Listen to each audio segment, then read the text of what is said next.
Estamos en Pina Glávana, en Lumana, en Santo Tomás Sur, que es uno de los barangays de la ciudad de Jaén. Los barangays son los barrios, que hay 27, como creo que ya hemos dicho en algún momento. En este sitio hubo una batalla con los españoles y para ello un lugar especialmente significativo porque acabaron con 40 españoles y ganaron ellos el enfrentamiento.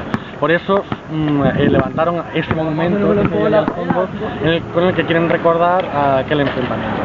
Curiosamente pensamos que vamos a encontrar algún templete o algo, pero realmente lo que hay aquí es una cancha de baloncesto en este monumento, porque el baloncesto es precisamente el deporte más importante para los filipinos. Juegan también al voleibol, pero a muchísima distancia el deporte nacional es el baloncesto, una herencia que le dejaron los americanos.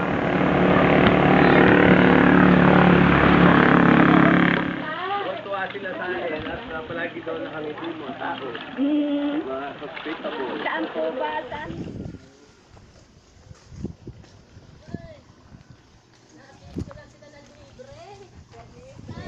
Good morning.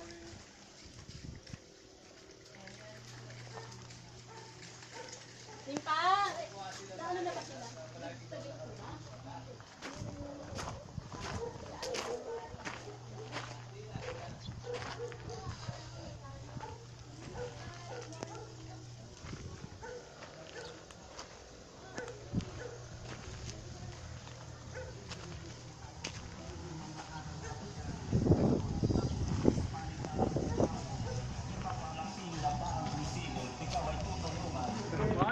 Kunin mo.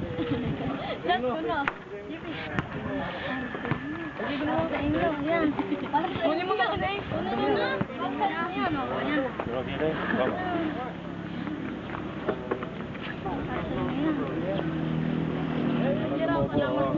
Ayan. Nakita nyo, nakalagay kain.